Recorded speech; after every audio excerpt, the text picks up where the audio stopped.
Well, when I look back and I think about Christmas, I remember that we are Christmas morning people, not Christmas Eve people. We open presents on Christmas morning, not Christmas Eve. So we had this sort of giant Christmas present opening event. And then as that sort of cleared away, we packed everybody in the car and went to my grandmother's house. And then we had another massive opening event with all the extended family. And then that sort of died down and went through Christmas dinner.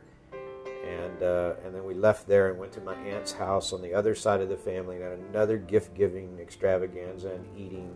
Ours was totally different. Of course. Yours makes me tired just thinking about it.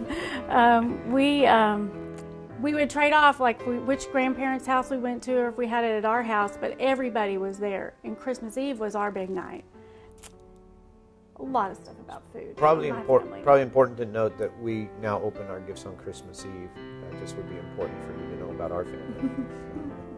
So Christmas Eve trumped Christmas morning pretty quickly. My mom did a buffet on Christmas Eve. That was her big thing. So she would make 900 things so you could get a little bit of everything. But it always included barbecue brisket.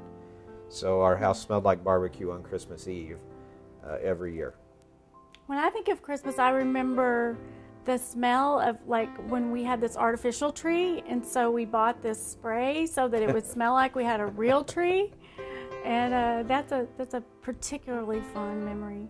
As we've begun to do Christmas Eve services and have a really busy Christmas Eve, is our tradition now is we drive through Jack in the Box for Christmas Eve and have really fresh, wonderful tacos.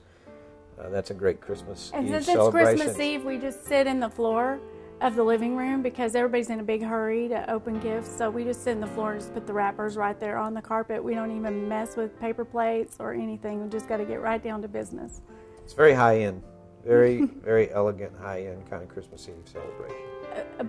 Above everything else, I just think of family. In my memories, Christmas isn't Christmas without family.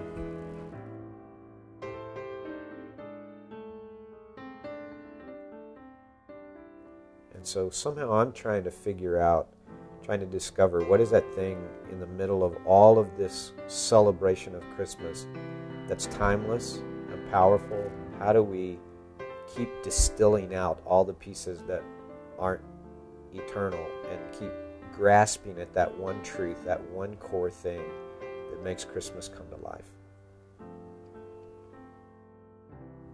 Wow. And so if I think about like what I hope for this year, I hope that it could be different in that way from some previous years, and that somehow starting in my own heart that I could just kind of cut through all the other stuff.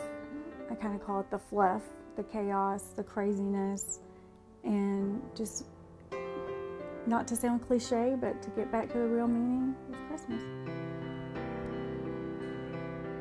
I think as we light this candle and I think about Christmas now and what would help me to really anticipate this holiday, I start to think about how do we turn our attention from all of the things that are so temporary to the things that this season is really all about.